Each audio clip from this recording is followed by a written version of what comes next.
Hello students, welcome to your home education. आप सभी का होम एजुकेशन में स्वागत है। जैसे आप सबको पता है, कोई भी एग्ज़ाम की तैयारी करता है तो उस एग्ज़ाम को पास करने के लिए उसको समय लगता है। अब हो सकता है वो 1 महीने में समय पूरा कर ले, हो सकता है वो साल भर लगा दे, हो सकता है 6 महीना लगा दे। कोई भी जब सब्जेक्ट उठाते हो ना, तो वो सब्जेक्ट आपके लिए ईज़ी नहीं होता। वैसे तो लगता है कि ये सब्जेक्ट ईज़ी होगा। जैसे हम होम साइंस की बात करें, हर किसी के मन में यही लग रहता है कि होम साइंस तो बहुत ईज़ी वाला पार्ट है। लेकिन जब होम साइंस को पढ़ते हो ना, तो इसमें बहुत सारे पार्ट ऐसे आ जाते हैं जो आपने कभी सुना नहीं होगा। जितने सारे मतलब अगर कोई कला पढ़ रहा, कोई साइंस साइंस साइड से है, कोई आर्ट साइड से, तो अगर आप होम साइंस के बारे में कुछ भी उससे पूछ लो ना, तो उसे नहीं पता, क्योंकि बहुत सारे ऐसे टॉपिक आ जाते हैं ना। जब आप उस सब चीज़ में घुसते हो तब पता चलता है कि हाँ, ये कितना ज़्यादा इंपॉर्टेंट टॉपिक होता है। ठीक है। तो हम होम साइंस की तैयारी करवा रहे हैं, तो होम साइंस में हमने आपको बहुत सारे पार्ट को कवर कर लिया है। हमने चाइल्ड डेवलपमेंट आपको पढ़ा दिया है, न्यूट्रिशन साइंस हमने आधा खत्म कर दिया है। हम आज पढ़ाने वाले हैं गृह प्रबंधन में बहुत सारे टॉपिक को हमने कवर कर लिया है। आपने पहला वाला टॉपिक जो आपने पढ़ा था, तो हमने आपको पढ़ाया था गृह प्रबंधन की परिभाषा। तो उसमें हमने आपको बताया था कि जब गृह प्रबंधन क्या होता है, उसकी परिभाषा अगर आपसे पूछा जाए कि गृह प्रबंधन की परिभाषा क्या होती है, तो गृह प्रबंधन की परिभाषा यही बताना आप कि जब कोई आप मैनेजमेंट करते हो, ठीक है, जब आप मैनेजमेंट करते हो तब आप यही सोचते हो कि हमारा जो कार्य है वह सही से हो जाए। यानी कि गृह प्रबंधन एक ऐसी प्रक्रिया होती है जिसमें हम क्या करते हैं, कामों का आयोजन करते हैं, हम नियोजन करते हैं, जो काम हमने किया है उस पर नियंत्रण करते हैं, उसके बाद में हमने जो कार्य कर लिया है उसका मूल्यांकन यानी कि जांच करते हैं। जो भी गृहिणी होती है उसके पास जो भी संसाधन होते हैं, अब वह चाहे मानवीय संसाधन हो चाहे अमानवीय संसाधन हो, इन संसाधनों का इस्तेमाल करके वह अपने उद्देश्य यानी कि गृह प्रबंधन का मैनेजमेंट करती है। ठीक है, ये था गृह प्रबंधन की परिभाषा। तो गृह प्रबंधन के पास आपने देखा होगा, हमने अभी नाम लिया मानवीय संसाधन और एक नाम लिया अमानवीय संसाधन। तो मानवीय संसाधन अमानवीय संसाधन वही संसाधन होते हैं जिसे आप चुरा ना सको, जिसे आप छुपा ना सको। ठीक है, यानी कि मानवीय संसाधन जो मनुष्य के अंदर हो, अमानवीय संसाधन जो मनुष्य के बाहर हो, यानी कि कपड़ा लत्ता हो गया, आपका रोटी हो गया, मकान हो गया, इन जो इंसानों ने बनाया हो वो आपका होता है अमानवीय संसाधन। मानवीय संसाधन जो इंसान के अंदर हो गई, जैसे इच्छा हो गई, आपकी शक्ति हो गई, आपकी ऊर्जा हो गई, आपकी पढ़ाई लिखाई हो गई, यानी कि जो किसी चुरा ना सके। तो उसी में आपने पढ़ा होगा कि हमने अभी बताया आपको कि जैसे धन हो गया, आपको धन कौन होता है, धन आपको चुरा भी सकता है, मानवीय संसाधन ना होकर के अमानवीय संसाधन होता है। तो आपने पढ़ा होगा ना।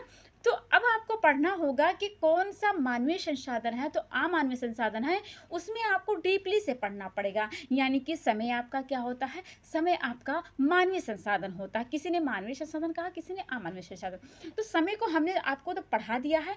आज हम पढ़ने वाले हैं धन व्यवस्थापन के, यानी कि एनर्जी मैनेजमेंट के बारे में पढ़ने। देखो, यो हमने टॉपिक यहाँ पे बताया नहीं, समय व्यवस्थापन या फिर मानवीय संसाधन या गृह प्रबंधन के, इन सब से क्वेश्चन जो बनते हैं ना, बहुत ज़्यादा बनते हैं। तो देखो, ज़्यादा बात करते हुए ना हम क्लास को शुरू करते हैं। अगर मेरे चैनल पे नए हो तो प्लीज़ चैनल को सब्सक्राइब कर दीजिए। हम क्लास को शुरू करते हैं। देखो, एनर्जी मैनेजमेंट का अगर हम परिभाषा आपको बताएं, तो यह वो परिभाषा होती है कि आप कोई भी चीज़ की तैयारी करते हो ना, तो तैयारी इस तरीके से करो कि उसमें सामान जो लगे, उसमें जो शक्ति लगे, उसमें जो ऊर्जा लगे ना, बहुत कम लगे, लेकिन कम लगे, लेकिन जो कार्य निकल के आए बहुत अच्छे, बहुत बेहतर ढंग से आए। यानी कि हम आपसे बताना ये चाहते हैं कि यहाँ पे जो लिखा है, यहाँ पे हम आपको पढ़ के पहले बता देते हैं। समय के समान ही शक्ति व्यवस्थापन की आवश्यकता पड़ती है। यानी कि जब आपने समय का परिभाषा पढ़ा था ना, वही परिभाषा आपको यहाँ पे भी पढ़ना पड़ा। समय को आपने देखा था कि कम समय में अधिक से अधिक कार्यों को करना। अब शक्ति व्यवस्थापन में यही पढ़ो कि कम से कम ऊर्जा लगाकर अधिक से अधिक को कार्य को करना। यही आपका कहलाता है शक्ति व्यवस्था। ठीक है, शक्ति व्यवस्थापन से तात्पर्य किसी भी कार्य में लगने वाली शक्ति की मात्रा को कम करना अथवा कम शक्ति से अधिक कार्य को करना ही आपका क्या कहलाता है, शक्ति व्यवस्थापन कहलाता है। खैर, आपसे तो ये नहीं पूछा जाएगा, लेकिन आप जब पढ़ रहे हो तो इसका परिभाषा भी जानना बहुत ज़्यादा ज़रूरी हो जाता है। चलिए अगली बात करते हैं। अब यहाँ पे देखिएगा, लिखा है गृह व्यवस्थापन क्रियाओं में प्रयुक्त प्रयास। यानी कि आपने अभी पढ़ा ना कि शक्ति व्यवस्थापन पढ़ रहे हो ना, तो शक्ति मतलब क्या होता है? ऊर्जा। ऊर्जा मतलब क्या है? जैसे कोई आप काम कर रहे हो ना, तो आपकी कुछ घटती है, क्या घटती है? आपकी एनर्जी, आपकी शक्ति घटती है, ठीक है? तो वही आप पढ़ने वाले हो कि आपकी शक्ति किस-किस रूप में कम होगी, ठीक है? तो मानसिक रूप में कम हो सकती है, आपकी देखने में कम हो सकती है, आप जब चलते हो तब खत्म होती है, आप जब पद मतलब पैदल चलते हो तब, उसके अलावा जब शारीरिक कार्य करते हो तब। आप यही पढ़ने वाले हो कि आप किस-किस रूप में जाकर के आपकी जो शक्ति होती है, वो खत्म होती है। तो जो आपने शुरू वाला पढ़ा, वहाँ से आपसे क्वेश्चन नहीं पूछा जाएगा, यहाँ से आपसे बहुत ज़्यादा क्वेश्चन पूछा जाएगा। तो सबसे पहले यहाँ पे देखिए लिखा मानसिक प्रयास, यानी कि जब हम मानसिक, जैसे कि हम आपको पढ़ा रहे हैं ना, तो हमारी कुछ एनर्जी खत्म हो रही है, तो ये हमारा क्या है? मानसिक प्रयास, यानी कि जो हम कोई कोई कार्य अपने दिमाग से करते हैं, लिखते हैं, पढ़ते हैं, जैसे कोई ऑफिस में कार्य करता है, ठीक है? कोई कंप्यूटर मतलब कंप्यूटर चला रहा है, ऐसा कार्य करे जिसमें ज़्यादा फिजिकल वर्क ना रहे, सिर्फ मेंटल वर्क रहे, उसे कहा जाता है मानसिक कार्य। अगर हिंदी में कहा जाए तो तर्क करना, निर्णय यानी कि कोई डिसीजन लेते हो, जैसे कि आपसे कोई पूछा गया है कि मतलब शादी के बारे में, कोई भी चीज़ के बारे में अगर आपसे फैसला लिया जाता है, कोई देखो घर में बड़े बुजुर्ग होते हैं तो उनसे फैसला लिया जाता है। क्यों लिया जाता है? क्योंकि वो तजुर्बे के मालिक, तजुर्बे से वो कार्य करते हैं। तो निर्णय जो लेना होता है वो भी आपका क्या होता है? मानसिक, यानी कि अपने दिमाग से कार्य करते हैं। सोचना भी क्या होता है? आपका दिमाग से होता है। याद रखना भी क्या होता है? आपसे, आपका दिमाग से होता है। तो आपसे एग्जाम में भी पूछ लिया जाता है कि मानसिक कार्य में, यानी कि मानसिक प्रयास में कौन कौन से आते हैं। तो अगर तर्क लिखना हो, जो दिमाग से कार्य होते हैं ना, उसको आप मानसिक वाले में लगा सकते हो। अब यहाँ पे दूसरा देखना, दूसरा लिखा हमारा क्या?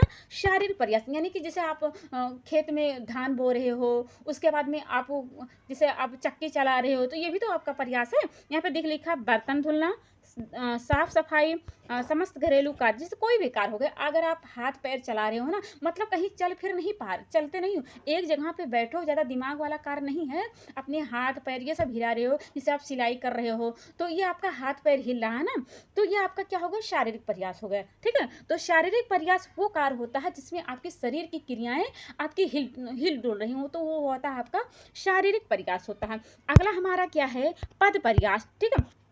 पद मतलब क्या होता है? पैर होता है, आप जानते हो। इसे हिंदी में क्या कहा जाता है? पैडल एफर्ट भी कहा जाता है। आपसे ये भी पूछ ले सकता है कि पैडल, यानी कि हिंदी में आपसे लिखा रहेगा कि पैडल प्रयास होता है, तो ऑप्शन में रहेगा खड़ा होना, या फिर हो सकता है देखना लिख ले, फसल काटना, तो आपको खड़ा होना।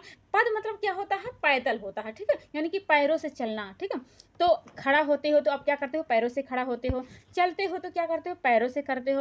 दौड़ते भी क्या हो? पैरों से करते हो। जब बैठे हो, उठते हो, तो पैरों से ही तो करते हो। अगर कोई किसके पास पैर ही ना रहे, तो वो उठेगा तो कैसे जान पाओगे कि उठा? जब पैर रहेंगे तभी तो जान पाओगे। तो पद प्रयास में वही होता है जो पैरों से कार्य हो, ठीक है? अगला नंबर पे हमारा है, ये सॉरी, अगला चक्षु। चक्षु मतलब क्या होता है? देखना। तो चक्षु प्रयास या लिखा रहे, या फिर विजुअल इफर्ट लिखा रहे, या फिर देखना लिखा रहे, तो इसका मतलब क्या हो? देख करके अपनी जो शक्ति है, एनर्जी अपना खत्म कर रहा है। तो देखना, जैसे कि आप टीवी लगा है तो आप टीवी को बहुत ज़्यादा निहार रहे हो। इसका ये भी हो सकता है कि आप देखो, आपको कोई टीचर है, ब्लैक बोर्ड में कुछ पढ़ा रहे हैं, कुछ लिखा रहे हैं, तो आप उसको मतलब जैसे कि हाथी बना रहा है, शेर बना रहे हैं, टीचर कुछ कला बना रहे हैं, तो आप ध्यान लगा के देख रहे हो। इसका मतलब क्या कर रहे हो? आप देख रहे हो, ठीक है? उसके बाद में क्या लिखा? समायोजित करना। ये भी क्या होता है? आपका चक्षु प्रयास होता है। अगला हमारा क्या है? मोड़न प्रयास। ये भी क्या होता है आपका? ये भी क्या होता है? शक्ति व्यवस्थापन में आता है। मोड़न में मोड़न को एक नाम और क्या है? टॉर्सल एफर्ट भी कहा जाता है। मोड़न मतलब क्या होता है कि ना आप उठे रहो, मतलब कि ना आप खड़े रहो, ना आप बैठे रहो, जब आप निहुरते हो ना, उसी को कहा जाता है मोड़न पर। जैसे आप खेत में कोई फसल लगाते हो ना, तो वो क्या करते हो? आप एक तरह का आप झुके रहते हो ना, तो झुके रहते हो, तो वो किस स्थिति में होते हो? आप मोड़न वाली स्थिति में, यानी कि ऐसे मोड़े होते हो। मोड़न कहा जाए, या फिर टॉर्सल कहा जाए, या फिर झुका हुआ कहा जाए, तो वही होता है आपका शक्ति व्यवस्थापन में आता है। तो जब खेती करते हो, अब कोई कोई निहुर के भी क्या करता है? झाड़ू उड़ू लगाता है, तो सामान्य भाषा में क्या कहें? निहुरना ही आपका क्या होता है? मोड़न प्रयास, यानी कि झुकना होता है, ठीक है? तो हमने शक्ति व्यवस्थापन में हमने 5 बताया आपको। मानसिक प्रयास से आप शक्ति को खत्म करते हो, शारीरिक प्रयास से अपनी शक्ति को खत्म करते हो, पैडल प्रयास से अपनी शक्ति को खत्म करते हो, चक्षु प्रयास से यानी कि देखने के बाद अपनी शक्ति को खत्म करते हो, टार्सल प्रयास यानी कि मोड़न प्रयास के द्वारा अपनी शक्ति, अपनी एनर्जी को खत्म करते हो। तो जब अभी हमने क्या कहा, खत्म कर रहे हो, ऊर्जा खत्म करते हो। तो जो ऊर्जा खत्म करते हो ना, इसको भी आपको पढ़ना होता है कि ऊर्जा किस रूप में खत्म होगी। तो अगर आपका ऊर्जा खत्म हो रहा है ना, तो आपको क्या लगेगा, आपको लगेगा थकान, ठीक है। यानी कि आपको क्या लग सकता है, आपको थकान होगा। थकान आपको क्यों होगा, यहाँ पे हम आपको पढ़ा के बता के आपको बताते हैं।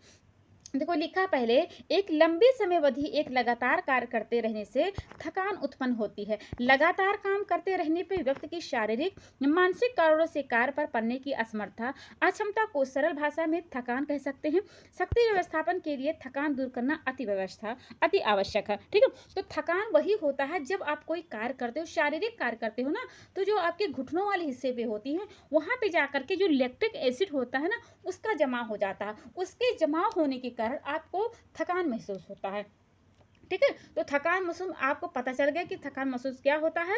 आप कोई भी कार्य करते हो लंबे समय से, वो जैसे कि आप सुबह से 2-3 घंटा आपने कोई कार्य किया, जैसे आप रोज कार्य नहीं करते हो, लेकिन आप किसी दिन 2-3 घंटा सिलाई कर दिए, 2-3 घंटा आप क्या करते हैं, कुछ भी आप ज़्यादा कार्य करते हो, आप सो ही ज़्यादा जाते हो, तो भी आपको थकान महसूस होती है। तो कोई भी शारीरिक कार्य करते हो, शारीरिक कार्य करने के बाद आपके जो गांठ वाले हिस्से में, जैसे आप बैठे हो, तो आपकी जो ऑक्सीजन होती है, वो ऑक्सीजन आपका इधर उधर सही से नहीं दौड़ पाती। आप उठते हो, बैठते हो सही से, मतलब कभी लेटते हो, कभी उठते हो, कभी, तो इस तरीके से जब कोई कार्य करते हो ना, तो आपका शरीर मेंटेन रहता है। लेकिन जब कोई कार्य करते हो एक ही रूप में, यानी कि जिस प्रकार से बैठे हो, तो उसी प्रकार में 1 घंटा 2 घंटा लगातार बैठे रहो ना, तो वहां पे ऑक्सीजन जो होता है आपके शरीर में सही से दौड़ नहीं पाता है। तो इस प्रकार से क्या होता है, जो आप जहां जहां आपके गांठ वाला हिस्सा होता है, वहां पे जाकर के लैक्टिक एसिड जमा हो जाता है। लैक्टिक एसिड जमा होने के कारण आपके शरीर पे वहां, यानी कि आपके शरीर में थकान महसूस होने लगती है, ठीक है।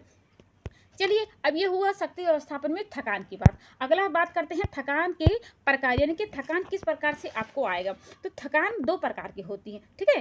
तो थकान किस प्रकार, देखो कभी कभी होता नहीं है, काम करते रहो लेकिन आपको बोरियत लगने लगती है, जैसे कोई कामयाबी ना मिलती हो, तो उस काम में क्या होता है, बोरियत लगने लगता है, ठीक है। पहले यहाँ पर प्रकार देख लेते हैं। थकान के कितने प्रकार होते हैं, थकान के 2 प्रकार के होते हैं। एक होता है शारीरिक थकान, ठीक है, और एक होता है मनोवैज्ञानिक या फिर मानसिक थकान होता है, ठीक है। तो हमें क्या बताया आपको, थकान 2 प्रकार की होती है, एक होता है शारीरिक थकान और एक होता है मानसिक थकान, या फिर कह सकते हो इसको मनोवैज्ञानिक थकान। तो शारीरिक थकान में वो चीज़ें आती हैं, इसका पहले मैं कलर चेंज कर दूँ इस, हाँ कलर का, हाँ। शारीरिक थकान में वो चीज़ें होती हैं जब कोई आप कार्य लगातार करते रहते हो, तो आपके गांठ वाले हिस्से पे जाकर के लैक्टिक एसिड का जमा हो जाता है, ठीक है। लैक्टिक एसिड का जमा होने के कारण आपके शारीरिक थकान हो। लेकिन जो मानसिक थकान होती है, तो मानसिक थकान में आप कैसे जान पाओगे कि आपको लैक्टिक एसिड थोड़ी ना जमा होता है। तो वहां पे क्या हो जाता है, आपको 2 प्रकार आते हैं, यानी कि मानसिक थकान में आपको कितने प्रकार आते हैं, तो मानसिक थकान में आपको 2 प्रकार आते हैं। एक होता है आपका नीरस होता है और एक होता है कुंठाजन होता है। तो नीरस थकान वो होता है जब कोई कार्य, जैसे कि कोई कंपनी रहती है कोई, ठीक है, तो वो जल्दी ग्रो नहीं कर पाती है, धीरे धीरे वो ग्रो करती है, ठीक है। तो उसमें क्या होने लगता है, बोरी, जैसे हम अपना चैनल ही चला रहे हैं, तो मैं इतने अच्छे से वीडियो बना रही हूँ, लेकिन फिर भी लाइक और व्यूज़ नहीं आते हैं, तो अपने मन में, अपने अंदर एक बोरियत आती है कि हमें तो कुछ मिलता ही नहीं है, इतना अच्छा हम सब कुछ दे भी रहे हैं, हम फ्री में सब कुछ क्लासें भी दे रहे हैं, इसे फ्री में हम प्रैक्टिस भी करवा रहे हैं। तो जब कोई कार्य कर रहे हो, अच्छे तरीके से कर रहे हो, लेकिन फिर भी वो क्वालिटी नज़र नहीं आती है, तो वहाँ पे बोरियत महसूस होने लगता है। ये होता है आपका, एक होता है कुंठाजन होता है। कुंठाजन वो होता है जब असफलता का डर हो, यानी कि कोई कार्य कर रहे हो, लेकिन आपके मन में घुसा हुआ है कि हम ये कार्य कर रहे हैं, लेकिन ये कार्य हो नहीं पाएगा, तो वो होता है आपका कुंठाजन होता है। देखो याद रखे रहना कि नीरस और कुंठाजन में आपका लैक्टिक एसिड नहीं जमा होता है। लैक्टिक एसिड सिर्फ आपके शारीरिक जो कार्य होता है वहां पे जमा होता है, ठीक है। तो नीरस वाले में आप याद रखे रहना कि वो होता है, जिसे हम अपने चैनल का ही आपने नाम लिया, कि कोई भी आप चीज करते हो, जैसे कंपनी हो गया, बड़े बड़े औद्योगिक क्षेत्र हो गए, तो वहाँ पे जब कोई कार्य होता है, वो सही से नहीं हो पाता, ग्रो नहीं हो पाता है, उसका सामान नहीं बिक पाता है, ठीक है। तो उस इंसान को एक बोरियत लगने लगता है कि हम जो कार्य कर रहे हैं, वो हमारा कार्य सही से हो नहीं पाता है। कुंठाजन में तो आप तो जान गए, असफलता का डर होता है, ठीक है। अब चलिए अगली बात करते हैं। अब कैसे आप जान पाओगे कि हमें थकान जो हुआ, थकान को दूर कैसे करना है? देखो, थकान जब बहुत अक्सर देखते हो कि जब कोई थकान किसी को इंसान को लगता है, तो वो क्या करते हैं, आकर के लेट जाते हैं, सो जाते हैं, ठीक है? तो आपको यहाँ पे देखना है कि थकान अगर आपको लग गया है, आपके शरीर में लैक्टिक एसिड का जमाव हो गया है, तो आपको क्या-क्या करना चाहिए, ठीक है? आपको क्या-क्या उपाय करना चाहिए? पहला नंबर पे आप देखिए, उचित विश्राम लेकर थकान को दूर किया जा सकता है, ठीक है? थकान को दूर करने के लिए आपको उपाय करना पड़ेगा, ठीक है? ऐसे तो है नहीं कि आपको अगर थकान लग गया है, तो आप वो थकान में ही बैठे रहोगे कि हमें थकान लग गया है, तो हम वो कार्य करते रहें, ठीक है? तो उसके लिए आपको थकान को दूर करना है। थकान को दूर करने के लिए सबसे पहले पॉइंट पे अगर हम बताएँ आपको, तो विश्राम करना चाहिए, यानी कि आराम कर लो, तब आपका थकान दूर हो जाएगा। अगर हम दूसरे नंबर पे बात करें कि थकान को आप कैसे दूर करोगे, तो कोई आप कार्य कर रहे हो ना, तो उस कार्य को चेंज कर दो, तब आपकी थकान दूर हो जाएगी। इसके अलावा आप क्या कर दो, जो आप कार्य कर रहे हो, उस कार्य में परिवर्तन, यानी कि कोई भी कार्य कर रहे हो, तो उसी कार्य में आप परिवर्तन कर दो, ठीक है? तो इस तरीके से जब कार्य करोगे, तो आपको थकान नहीं लगेगा। उसके अलावा आप ऐसा कार्य करो, अगर आप जैसे कोई कार्य कर रहे हो, तो उस कार्य को बार-बार करने पे आपको थकान महसूस होते हैं, तो आप उस कार्य को इतना सरल बना के करो ताकि आपको बोरियत ना महसूस हो, आपको कुंठाजन ना लगे, आप अच्छे तरीके से वो कार्य कर लो, ठीक है? जब कोई आप कुंठाजनक कार्य करते हो ना, तो वो आपके कार्य नहीं हो पाएगी। इसलिए आपको क्या करना चाहिए, यहाँ पे देखा पहले लिखा जो हम आपको पढ़ा दें, बता दें। उचित विश्राम लेकर थकान को दूर किया जा सकता है। कार्य में किसी प्रेरक स्रोत की उपस्थिति में थकान का अनुभव कम होता है। कार्य में परिवर्तन कार्य करते रहने से कार्य नीरस नहीं लगता, जिससे थकान कम लगती है। उचित खान पान एवं शारीरिक मुद्रा से थकान को दूर किया जा सकता है। आधुनिक उपकरणों तथा तकनीकी की सहायता, ये तो था किताबी लैंग्वेज। हम आसान भाषा में आपको बताएं कि आप कोई कार्य कर रहे हो, तो कार्य में परिवर्तन ला करके कर दो, या फिर उसकी रुचि बदल दो, या फिर जिस पोजीशन में बैठे हो आप उस पोजीशन को मतलब अलग कर दो, यानी कि जो शारीरिक स्थिति है, जिस प्रकार से आप बैठे हो, तो अलग तरीके से बैठ जाओ, या फिर जो कार्य कर रहे हो उसके प्रति आप मोटिवेशन पहले हो जाओ, तो आपका कार्य हो जाएगा। या फिर ऐसा कर दो, आप उस कार्य को कर रहे हो जो आपको नीरस लग रहा है, आपको कुंठाजन लग रहा है, तो आप कार्य को सरल तरीके से करो, ठीक है? उसके अलावा आप बहुत ज़्यादा थकान लगे तो अब विश्राम कर लो, आराम कर लो, थोड़ा सो लो, थोड़ा लेट लो, ठीक है? ये था विश्राम करने के उपाय। ये था हमारा आज का पूरा क्लास। हमें उम्मीद है आपको हमारी क्लास समझ में आई होगी।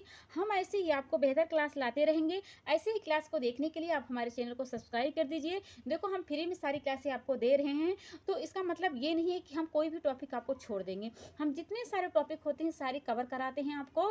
देखो, बहुत सारे आप चैनल पर आप ढूंढने जाओगे होम साइंस की तैयारी, तो कोई नहीं है जो आपको पूरी अच्छे तरीके से तैयारी कराता है। हम आपको जितने सारे ब्रांच होते हैं, आपको जैसे होम साइंस में जितने 5 ब्रांच होते हैं, हम आपको टेक्सटाइल पूरा पढ़ाएंगे, वो भी पूरा व्याख्या के साथ पढ़ाएंगे आपको। अगर आप चाहते हो कि इसका मतलब 2-3 घंटा ज़्यादा लेकर के पढ़ाएं, तो वो भी हम कर देंगे, क्योंकि हम आपको छोटे-छोटे में दे रहे हैं कि आपको बोरियत ना लगे, आपको कुंठाजन ना लगे। इसलिए हम आपको क्लास को छोटा-छोटा में पढ़ा रहे हैं। अगर आप चाहते हो कि हम और डीपली समझाएं और ज़्यादा समझाएं, तो हम आप ज़रूर आपको समझाएंगे। लेकिन हम आपको पूरी बेहतर मिलते हैं कल एक नई क्लास से। अपनी क्लास को यहीं की एंड करते हैं। Take care and bye bye.